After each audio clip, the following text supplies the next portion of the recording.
Good afternoon, guys. Lana Scott Lighthouse. Um, so this is our setup today. I've got us a candle going. I've got a lighthouse in the background. We have some very famous people with us today. We have Mercury, the goddess, the god of communication. He used to bring messages back and forth between the gods.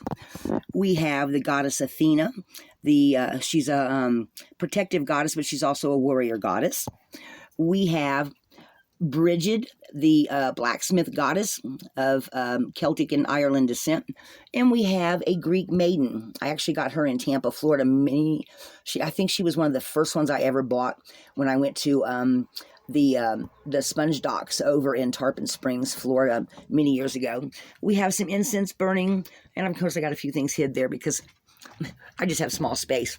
So I've been promising y'all my rock video, some of my rocks, and I have put them all out here nice and pretty. We also have some starfish saying hello and visiting us as well.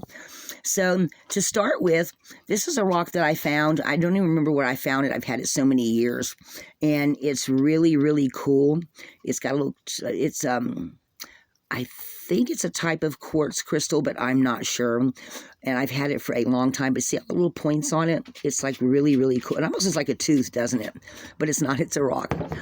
And then I have this rock that is my healing rock. And it actually looks like an old man's toe or something, or a finger. And it's a healing rock. I found it in a box of rocks, actually, at some point. And then I have some of my rock collection out here, but I don't have all of them. And some of them were I've bought myself. Some of them were gifts, but a lot of them I bought myself. So we're going to start back here with one of my, I used to have about 6 of these. This is a sandstone lioness. This is a Dalmatian stone made, I don't know if y'all can see it or not. It's a little elephant with his trunk up. And there's an adventuring kitty cat laying down there. Let me get up close. And then we have our symbol for freedom, the American eagle. Okay. I actually had about 6 of those, but I gave a couple of them away over the years. I can't remember where I got them from. I've had them, oh my God, over 20 years. I got a lot of these rocks I bought in Florida, and that was before I bought my house. So a lot of these rocks, guys, I've had over 20 years. Some of them are newer editions, but you know, like this one's a newer edition that someone gave me, and I can't remember. I remember the girl that gave it to me, but I cannot remember what it is. I'll have to call her and ask her. But it's absolutely beautiful. And here we have a tumbled emerald. Yes, like the emerald that you wear on your finger. Isn't that beautiful? Here we have a tumbled garnet. Here we have citrine. And look at these folks. I mean, you can see through them, and they are so beautiful. And then right here I have a very tiny carnelian. Very tiny. And here I have some more aquamarine. Really pretty stone. These are all tumbled. This is something I got in my travels when I was on the 18-wheeler. This is fool's gold, folks. This is pyrite. And this is what some people would try to get money for or try to rip people off for back in the day, because it's called fool's gold for a reason. But if you look at it, I mean, it really is pretty and shiny, isn't it? And then here I've got some bloodstone. These aren't really great samples of them. They've got some little red in them, but you really can't see it with this kind of camera. But that's bloodstone. Here I've got some turquoise. These are beads that I found in my journeys as driving an 18-wheeler. I don't remember what place. I think it was somewhere in Arizona that I picked these up at.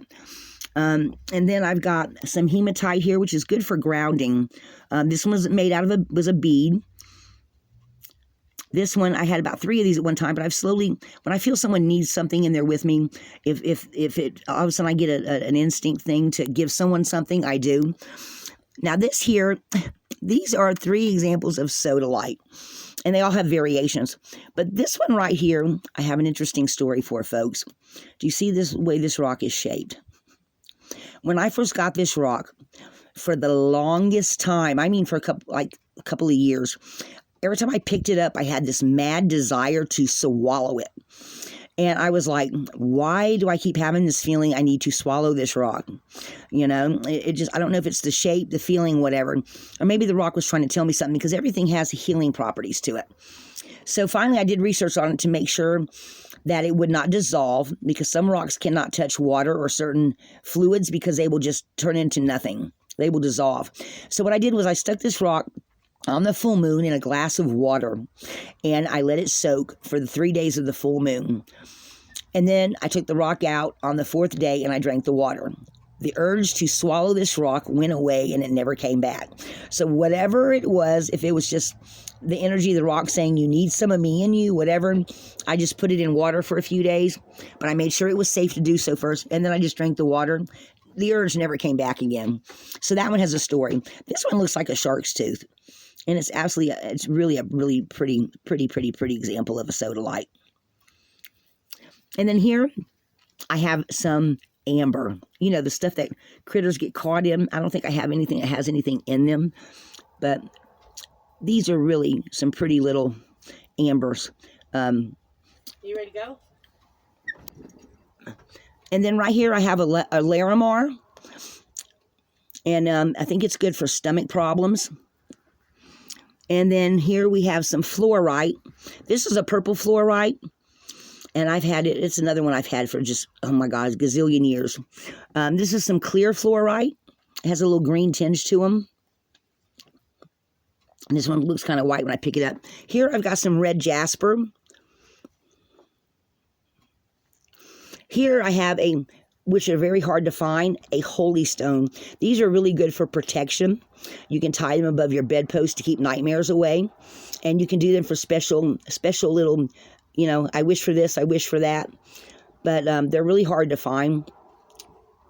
Here I have somebody, this is a ruby. It's somebody cut it to tumble it, and they tried to do it themselves, and then when it didn't work out the way they wanted, they gave it to me. And of course, you know, if I was to take the time to take it to someone and have it cut down into a shape or something really cool done with it, it would probably be worth something. But like this, I mean, it's just a raw cut rock like the rest of them. And then I have a pink quartz. And my favorite pink quartz, I actually, when I was working at the hospital, I left it on my cart at work, and I never went back and got it. So, and some of these I've got to buy some more of them up, but I've had most of these for a very long time. Here I've got some huge tourmalated quartz.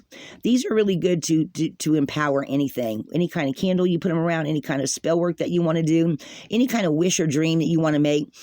You know, you could even write a wish or dream on a piece of paper, and then, you know, put a rubber band around it in the rock to help magnify your dreams to come true faster. Okay. Here I have 2 pieces of brown tiger's eye. I have a blue piece somewhere, but sometimes I put my rocks in pouches when I want to do healing for myself, or, you know, any kind of, just depending on what it is, you know, if I'm wanting to have more psychic dreams, or I'm wanting to do some healing, or I'm wanting to bring money to me, or I'm wanting to ground myself, which is what the hematite's really good for. I will put these, put them in pouches and wear them around my neck. This here is now some of these are new. This is amethyst, and these, some of these here were given to me by my friend Shy before I left Mississippi. And I've got like, oh God, I got a whole bag of those. Here is some snowflake obsidian, and these are pure black, really pretty. And then the ones next to them are snowflake obsidian. Bring this up here close so y'all can see it. That is a snowflake obsidian. See the white in it? Some of them will have a lot of white. Some of them won't have very much. And some of them are really solid, you know, white dots like that. Some of them are more like this. I don't know if y'all can see that really well. See, the dots aren't quite as uniform as these. So, you know, but that's my snowflake obsidian. Guys, that's only a small sample of what I have. A lot of them have to be put back in their bags and be redone. But I wanted to share some of these with y'all. I'm sorry it took so long. This video is not even, it probably won't even be uploaded till tonight. But I did want to share some of my rock collection with you guys, and some of my collection of my statues that I have. And I'm definitely planning on showing y'all some more of my stuff. Of course, like I said, to have been told y'all before, when I moved here, I had various so-called friends that had been known me for years and years. One girl's got a whole box of my statues. I mean, I've got, I love to collect god and goddess statues of different mythologies, and I had ones for my walls. I had ones for everywhere, folks. And I just don't, my collection is just like in half now because people were so, but I didn't have a lot of time. And anyway, I'll replace the stuff that I want to over time. So that, guys, is some of my rock collection I wanted to show you. And I have been collecting rocks, guys, over 30 years. I mean, I'm 59 now, so, and I have a lot more to show y'all. I'm going to have to do them in segments because already we're running into 11 minutes for this video. And I just wanted to share some of those with y'all. I've got a lot more to share with y'all. And I just, I hope y'all like that. And I'm going to bring some more on. And we're going to do some more segments of my rocks. And then we're going to start talking about how to use them in healing, or how to use them in spells, how to put them with candles, how to put them in pouches, how to do wishes with them, whatever, the different things that you want to pull to you, folks, is only limited by your imagination. So I hope y'all enjoyed the Lighthouses segment of rocks today. I'm going to bring y'all another one. If y'all like this video, like, subscribe, and share. And as I show y'all more of what we've got going on, then we're going to get more into talking about healing ourselves and helping to heal others. I hope y'all really enjoyed this. I will do another video very soon. Lana Scott, I love all you guys. Lana Scott Lighthouse.